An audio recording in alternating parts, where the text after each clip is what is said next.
Om Vasudeva Sutam Devam Kamsa Charuramardanam Devaki Paramanandam Krishnam Vande Jagadguru.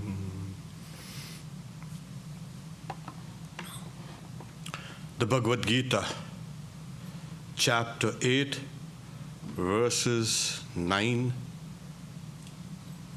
to 11. We had the last class briefly looked at the 9th verse. We've subtitled today's class as Actualizing the Real Personality. When we talk about the real personality is that of God. He is the Supreme Person. So this verse, the 9th verse, speaks about this divine person. One who meditates on the omniscient, the ancient, the ruler, subtler than the subtle, the ordainer of everything, of inconceivable form, effulgent like the sun and beyond darkness. Such a person attains that supreme Purusha. It's called a supreme Purusha. So, Kavim, as we have seen, is translated as omniscient. One who knows the past, present, future is called Kavim. The rishis were called Kavis. So they know things. And obviously, kind of the Supreme Person is the knower. And that the Supreme Person is the one that transcends time. We are bound by time, and obviously in space and everything other things. So the omniscient, the ancient, not the old, ancient, old. We equate ancient with the old Purana. So it is ancient but always new. It is the old, ancient one that is with us all the time. We are, in a way, ancient beings. Yeah, we say, oh my, I am so-and-so, and I was born in so-and-so year. Really? You don't recognize your own ancient origins. So we are ancient beings. We are old souls, as they say. The ruler, one who rules, Anushasitaram. Subtler than the subtle. What can be more subtle? Yeah, you can conceive of the most subtle thing as space. God is even beyond. The Supreme Person is even more subtle than the subtlest space. So what is space? Space. Where is space? Everywhere. But is it tangible? No, it's intangible. So what kind of space, what kind of thing you are telling us about? Space, space, space. If I cannot see space, then space does not exist. Now we know such an argument is often ignoramus. We know space is essential for everything, for our existence. Yet it is intangible, it is everywhere. So the Supreme Person is even more subtler than the subtle space. And the ordainer of everything. Again, yes, because you need one ordainer. Ordains what? What does that Supreme Person ordain? The results of your actions. Karma phala data. Because he is omniscient, he knows. And he knows what you have done and what you haven't done. So gives you the appropriate thing. Of inconceivable form. This is it. So we have various conceptions of God, and these various conceptions of God are due to cultural or civilizational or kind of our own physiological conceptions of ourselves. And sometimes we make God into one huge monster. Sometimes God is a kind of a small, kind of alien-looking guy, and sometimes guys with 4 hands, sometimes 3 hands, sometimes 2 hands, sometimes 20 heads. And what's this? Sometimes with a beard, sometimes with a long hair, and all these are all forms, conceived forms. Conceived. Who has conceived them? Your own, you can say, desires. You want to concretize that inconceivable into something that you can conceive, that you can approach and you can pray to. But the truth, the Supreme Person, is of inconceivable form, effulgent like the sun and beyond all darkness. There it is. So you might say, what kind of Supreme Person is this? Looking dull, without any form, without any... Yeah, but it's resplendent.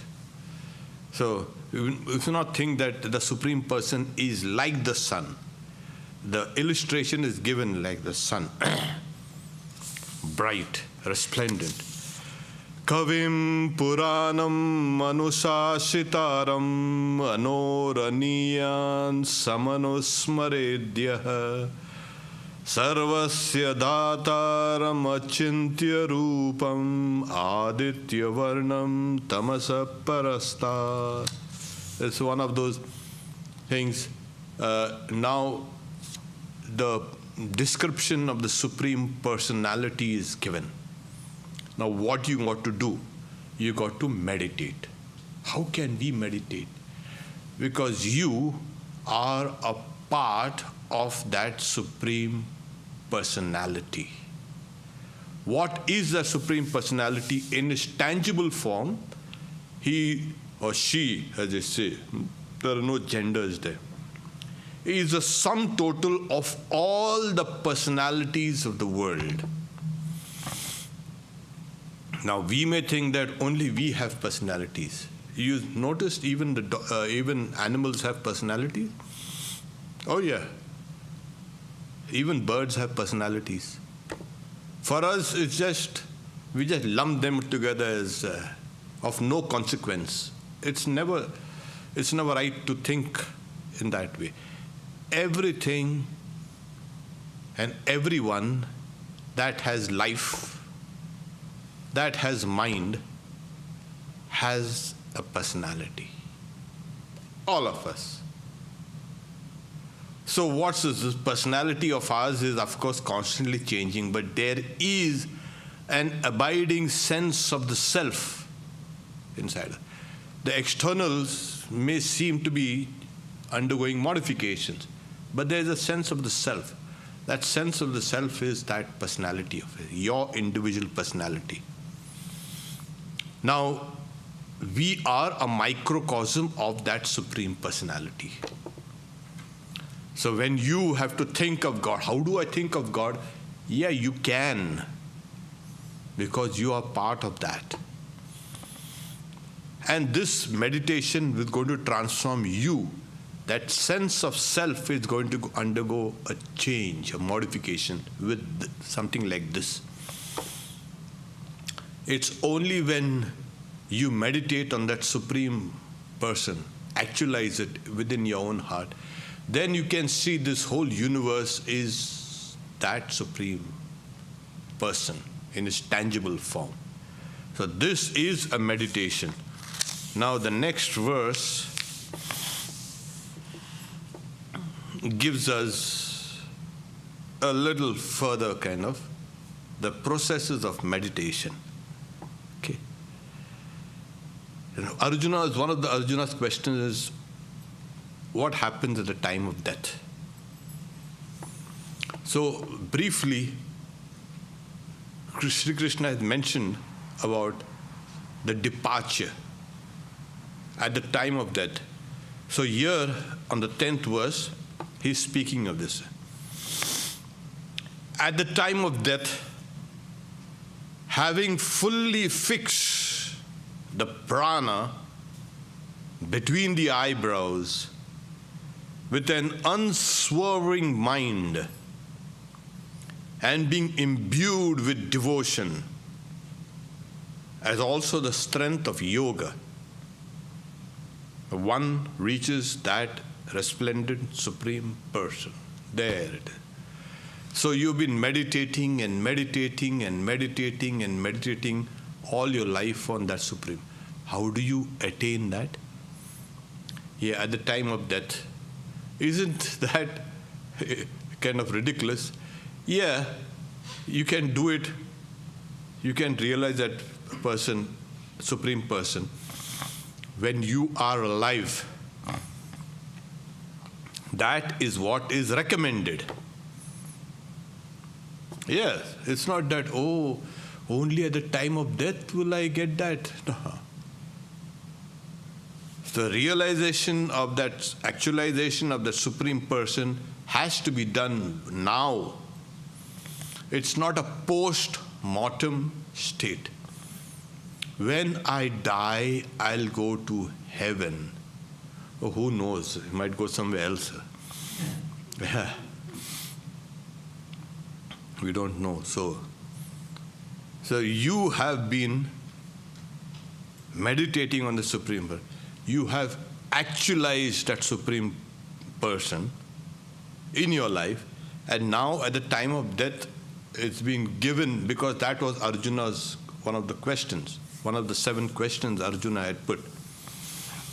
So here he says, prayana kale, at the time of death, when you are going to die, prayana kale.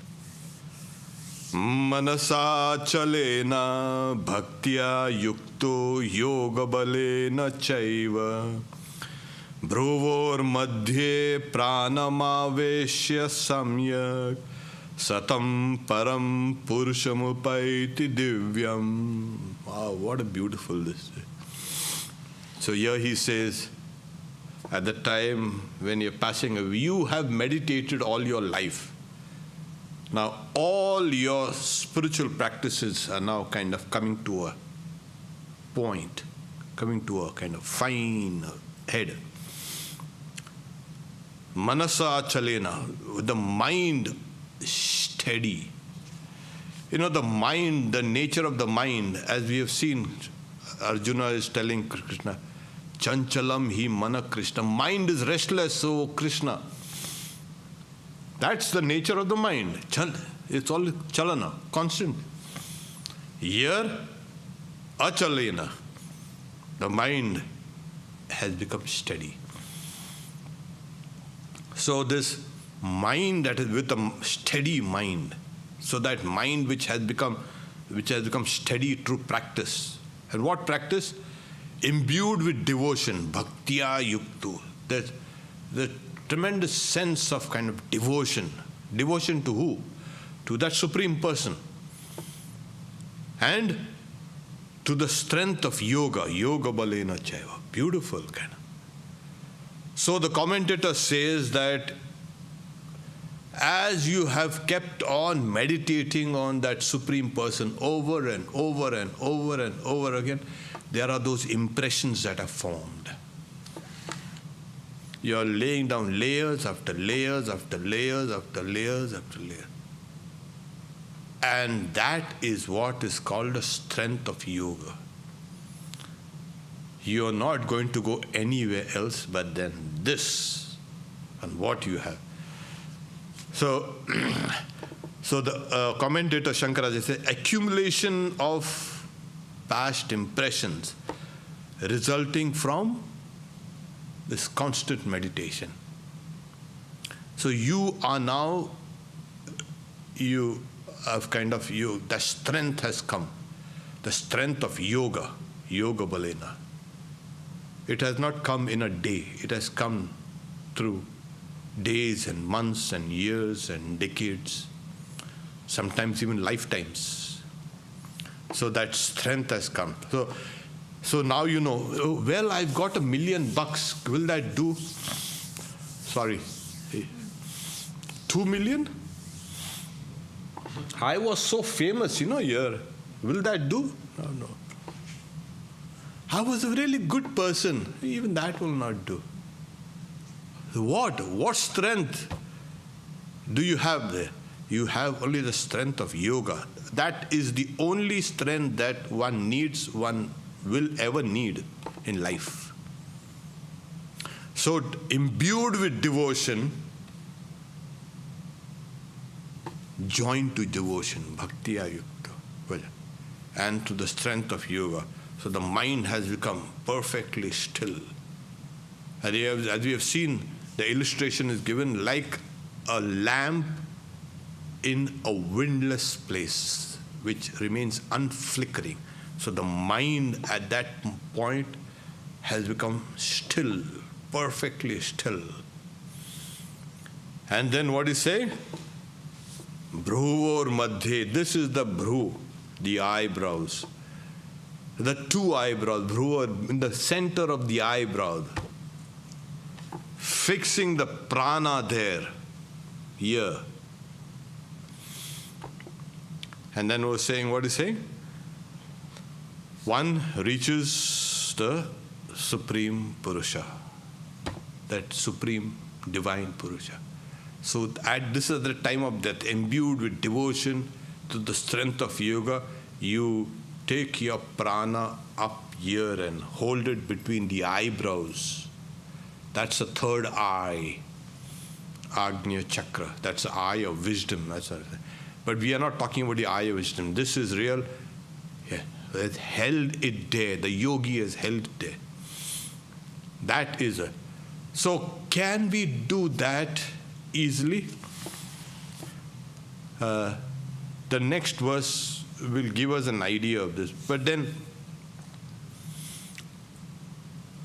when we draw the prana away from the body, the prana, apana, vyana, uda, all these are the divergent life forces, the vital forces are slowly drawn first in the lotus of the heart here.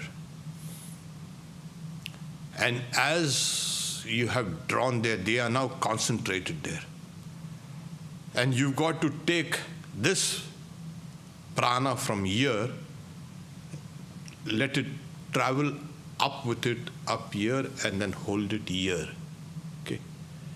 Now, that's easy. Yeah. Actually, it's easy. You can from here to what's the distance? Like it's just a kind of you just jump from here to there. But as you have brought the prana, which also means every other thing that is there that has made you live and move. So here, as you have brought it here, there is that one nerve called the Sushumna, which rises from here. Now to get into that nerve called Sushumna or Nadi, you have to have had the conquest of all material objects, all material, not objects, all material substances that constitute the earth. It's like you are now the master of the rudimentary materials of nature. It's called the tanmatras. You have conquered first the gross elements, you have conquered then the subtle elements that constitutes you as well as the world. Yeah, because we are not talking about the gross things at all now. No. Once you have bought everything up here, you have entered into something called the Holy of Holies. is called, what is called Sanctum Sanctorum, the Holy of Holies. Here you have entered. And now you're taking a path that's going to lead you away from this world of names and forms and everything. So in Indian philosophy, this gross world is a product of the subtle elements. The subtle elements of what? Earth, water, fire, air, and ether. 5. Actually, that space is kind of modified as it becomes grosser and grosser. It becomes first space, that becomes air, and the air, when it starts moving rapidly, it becomes fire, and the fire, when it starts burning and starts kind of condensing, it becomes water, and that water condenses even some more, it becomes the earth.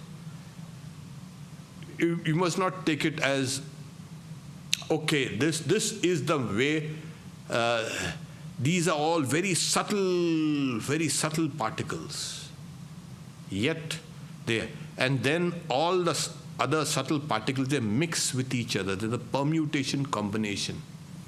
There's a further mixing up, and then we get something called the gross world. So this air, water, fire, and all these things are symbolically mentioned like there is one all-pervading material, and that is slowly becoming grosser and grosser and grosser and grosser and grosser and grosser, and this is what we get finally, this whole. So when you're going to actualize the Supreme Purusha, you've got to take a reverse journey from the gross to the subtle. That's the rudimentary aspect of the universe. And then you go to the subtler and subtler. So there is a sequential conquest of earth, and then water, and then fire, and then air, and then space. So it's a going back. Okay. So as you're going back, you as it were, you're traveling up from here up till here. There it is. You got this? Now you know what's a method. Okay. So once you have this there, so pranamavesha samyak, holding it there perfectly. Sir, that person, that is the yogi, tam param, tam is that supreme person. Purusham upaiti div, that supreme person, that yogi attains, upaiti, that person. So where is that supreme person? Somewhere nearby, kind of. Yeah. You have to get inside and then pull yourself up slowly, and then that supreme person is everywhere, like we have mentioned it. Kavim Puranam Manushashitara. This is the way you have been meditating, and all these impressions are now coming down. So you have to be imbued with devotion for that supreme person. By constant devotion, you have accumulated the samskaras or the impressions of yoga. So God can be realized through love, as I say, no? This is it. So this is how you're going to travel. And as you get into that subtle nerve that runs upwards, you are traveling from, as I say, from one level of the universe to the next, to the next, to the next, to the next, to the next. Come here. And then what? Then you say, Om, and then you give up your body. Why Om? That is the name of that Supreme Purusha. Everything has is a real name. It's a symbol of the Supreme Purusha. The name and the named. So what's the Supreme Purusha? Now we know what is described as omniscient, ancient, you can say the ordainer, the subtler than the subtle, and everything else. It has a name. And that is Om. Why Om? Could it be anything? Why? No. At that point of time, you can only meditate on the very essence of the universe. Sri Ramakrishna gives an example. In India, we have something called the morning and evening rituals. It's called a Sandhya. You repeat the Gayatri and then there's a few other rituals that you do. This is called a Sandhya. The rituals in the morning and that later became, you must do meditate in the morning and evening. Okay, that was the old. So Sandhya, it's not a very elaborate ritual, but it takes time. Sandhya, he says, Sandhya means to join. When morning joins the day, or the night is passing into morning, or when the evening is passing into night. So these are the two times, Sandhya. So that thing was incumbent for everyone. So that merges into Gayatri. So just repeating the Gayatri mantra will do, with proper form. And then Sri Ramakrishna, the Gayatri merges into Om. So even if you chant Om, that's good enough. And Om merges into the Supreme Brahman. So now people say, that's a very shortcut. Let's chant Om then. No, you must have had the initial practice of this. This merges into this merges into this merges into this. You just cannot go here, Om, okay, let's do no. They say no shortcuts in spiritual life. People wonder, how can we get it quickly? In 3 months, 2 months? And there are some gurus who say, you can get it in 15 days. Just pay me $10,000 and you can make it. I'll make you levitate. I'll make you this. I'll awaken that kundalini and people are going for the shortcut. No shortcut methods. You have to go through that maturity. Sri Ramakrishna also speaks about when during the kirtan, the singing songs, Nitai Amar Mata Hati, my Nitai dances like you can say mad elephant, Matha Hati. So, and when that tempo goes higher and higher, up and higher and higher, this is just one line of a song. So they just concentrate on that one line, and it's kind of chorus, like on and on and on and on. Nitai Amar Mata Hati, my Nitai dances like a mad elephant. Elephant, huge elephant. Oh my God, horrible. But have you seen it dancing? It's very fluid actually. Oh yeah, it's not kind of jerky movement. The jerky movement, you will get it amongst us humans. You see some of these videos, what they are doing I cannot understand. But when an elephant dances, it's very beautiful to watch. It sways and so Nitai is dancing like a mad elephant, a maddened elephant. And then Nitai Amar Mata, then Hati is dropped. The elephant is dropped. Matha is dropped. The mad is dropped. Nitai is dropped. And Nitai, so Nitai, Amar, mine is dropped. And then Nitai, there it goes. So one by one, as you get more and more absorbed into that kirtan, that song, you don't need to repeat the whole line or the whole song now. Just the chorus will do, and from the chorus, word after word after word is dropped, and just Nitai, ha, ha, ha, there. Something like that. So you have been meditating and meditating and meditating and meditating. You have come to the very essence. You have given up all the other things. And now you're just concentrating on the Om. So this verse says, I shall speak to you briefly of that immutable goal which the knowers of the Vedas declare, into which enter the diligent ones, free from attachment, and aspiring, for which people practice celibacy, brahmacharya. So, I shall speak, pravakshami, I shall speak, telling you directly. You want to know that Supreme Purusha, you want to know the goal? I'll tell you about it. Why that guy in that maybe that in that supermarket, will he be able to tell me? No, sorry.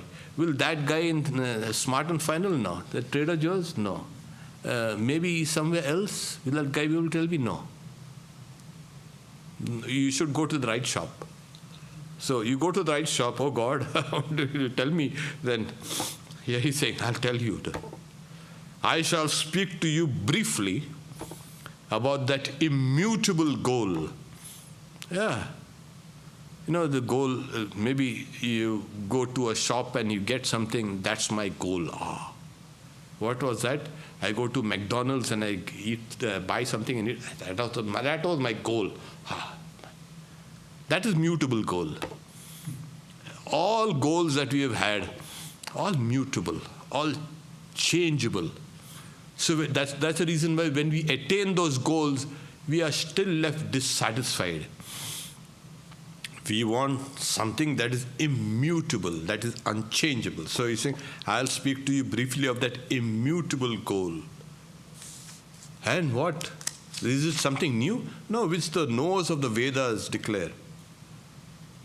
Yeah. So knowers of the Vedas, yes. Those guys also know that. And they have declared it. I'll still speak to you about that. So it's not something that it's kind of new. It has been spoken of before by the knowers of the Vedas. I'm going to speak briefly about that goal.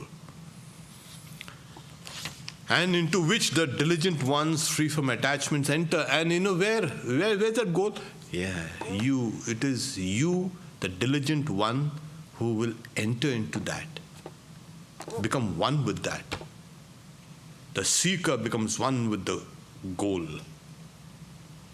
And aspiring for which people in the old days, they used to go to the house of the Guru and stay there. And what a troublesome kind of, you can say, apparently troublesome. They go when they are 5 years old. Like we sent our children to the kindergarten. Those guys used to go when they were young to the house of the Guru. And the house of the Guru was in the forest, deep in the forest. And for that child, that Guru and his wife were the parents now. And there were other students, they used to live together. And what they used to do?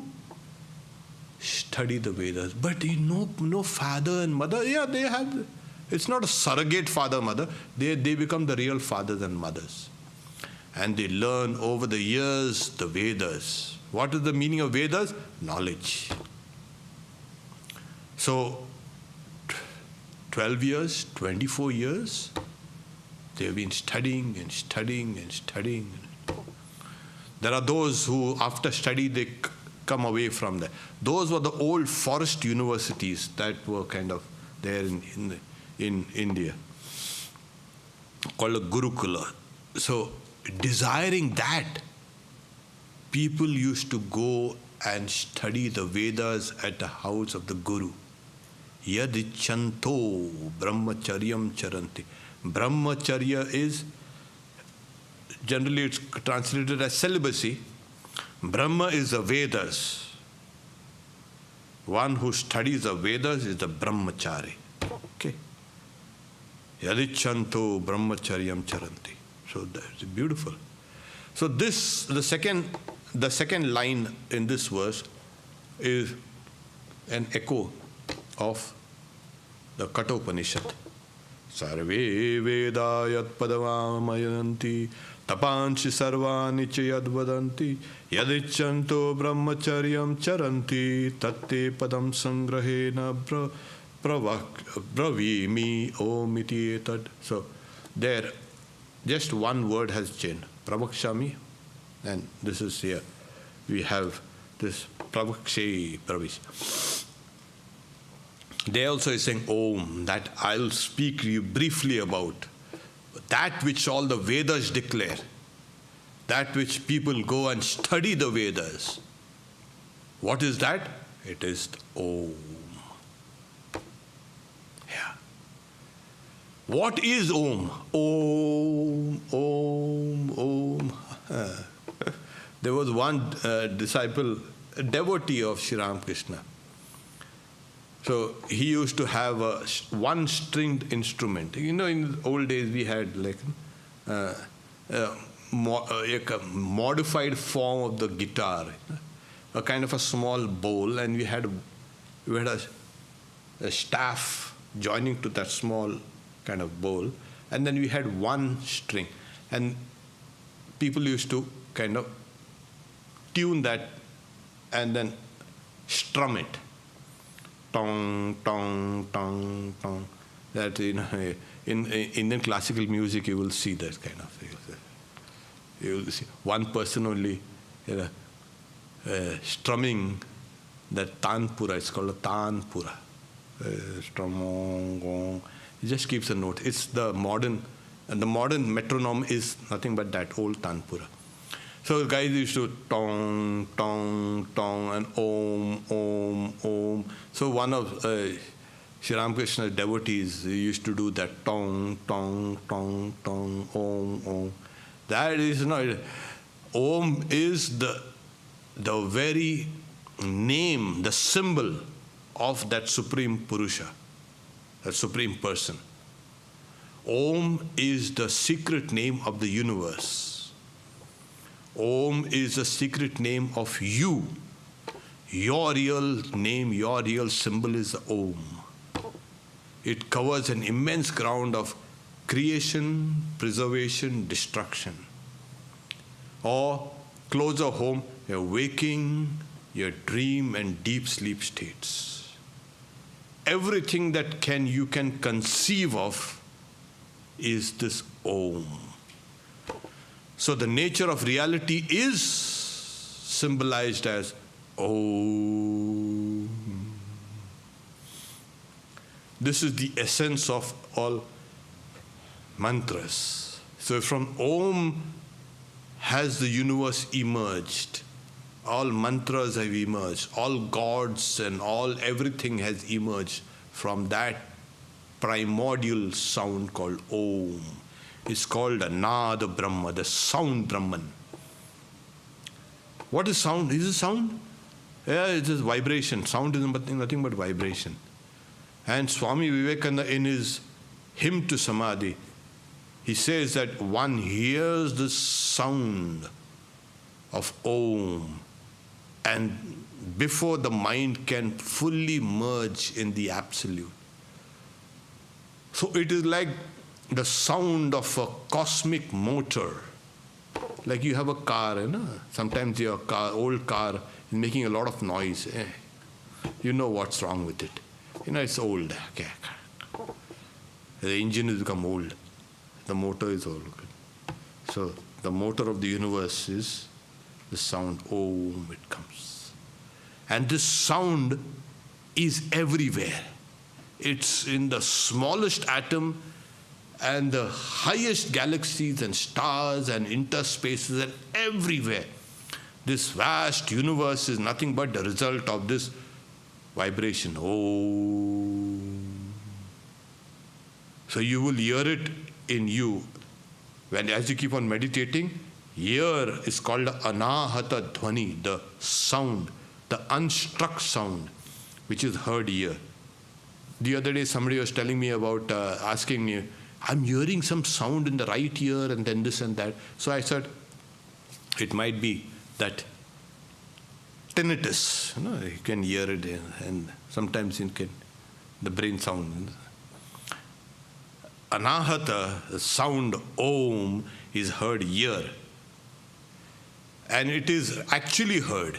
You can hear the sound. This is the sound of the universe. The old Greeks used to call it the music of the spheres. So here you hear it and then you follow the trail. Like Sri Ramakrishna says, tam. You follow the trail of that sound. Ooh. So here it is said, I shall speak to you briefly of that immutable goal. That is what is speaking. Which the nose of the Vedas declare, into which enter the diligent ones, free from attachment, and aspiring from which people practice celibacy. Yadaksharam Veda Vido Vadanti Vishanti Yad Yatayo Vitaraga Yadrichanto Brahmacharyam Charanti Tatte Padam Sangrahena Pravakshe. Sangrahena. Briefly, I will speak to you. This is what it is. And the next verse will say the Om. So we'll take up the meditation or the principle of leaving your body with Om. So this Veda Vido Vadanti, those who the knowers of the Vedas speak. What is the Vedas? Yeah, Vedas knowledge and this and that. Yeah, Vedas is knowledge of the mind of God. People ask, can you read minds? Why should I read your mind? I'm more interested in reading the mind of God. Yeah. That's much better. So what do you get? You get to know everything. So, Yad Aksharam, that which is immutable. It's beautiful. Akshara. Vishanti, they enter. And this is what happens. You enter into that goal. You become one with that goal. It's not that I am separate and God is separate. And yeah, Sri Ramakrishna tells Swami Vivekananda, suppose you were a small kind of fly and sitting down on the cusp of a kind of nectar,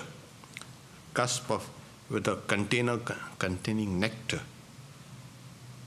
How will you drink that nectar? Oh, I will sit on the cusp and lean forward and drink that. No, sir. Why don't you jump into it? If I jump, I'll die. But that nectar will make you immortal. Oh, really? So this is Vishanti. You don't hesitate.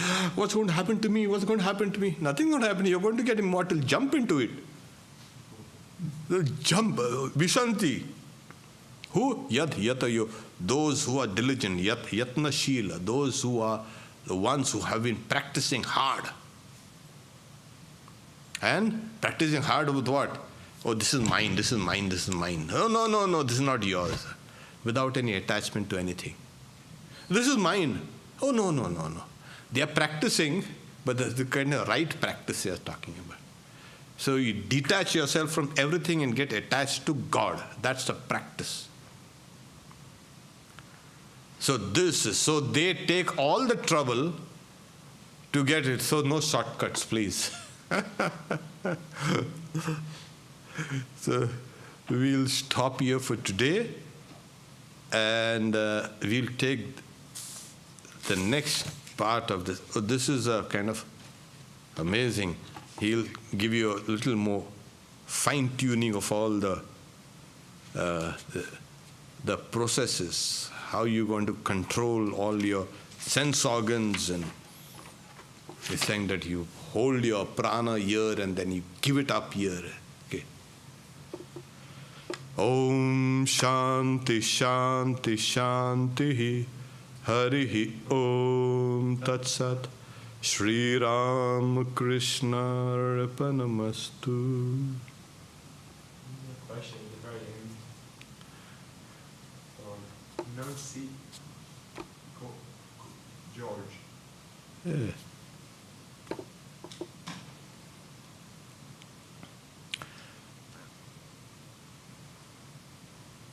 What is the significance of the Sahasrara Chakra if this process ends in the Agnya Chakra?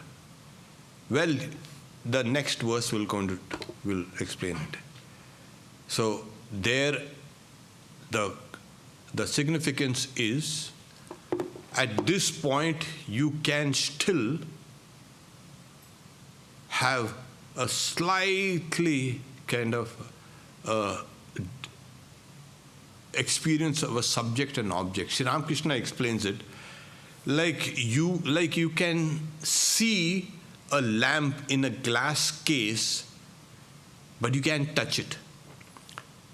So similarly, you can see God here in this place, but you cannot touch it.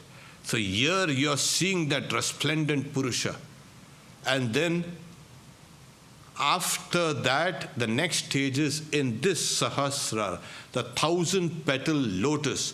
There is no subject, no object. It all merges and becomes one. So in that, there is no object. You have become, as a Vishanti, as it enters, it becomes one with the goal. You become one with that. So that is the significance. It is not somewhere here. It is mentioned like somewhere here. It's not in the head. People say it's in the head. It is, these chakras are in the subtle bodies. They are more or less correspondent to this part here. Okay. You must understand, they are not physical things. The chakras are subtle symbols in the subtle body. Okay. So that is what you must understand. So it's here. Where is my 1,000-petal lotus? You ask a doctor, they will, when they brain surgeon, they cut open. There's no lotus there. What this guy is talking about? So it is mentioned, it is there in the subtle body. And the subtle body, as I said, and you have been taking all your consciousness and your life and your mind and everything from all over the place, and you have pulled it up to your heart here, Anna, and then you have entered into the subtle realms of the universe, and you are proceeding higher and higher and higher and higher. Like you are now like a small fish that is getting into larger and larger and larger holding ponds. And then suddenly you find yourself emerging out in the ocean. And suddenly you emerge in the ocean. That is the Sahasrara. And the fish becomes one with the ocean.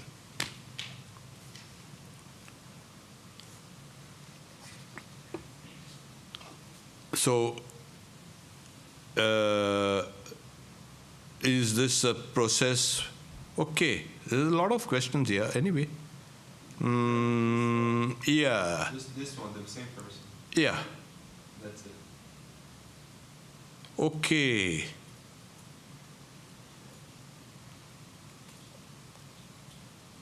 Okay.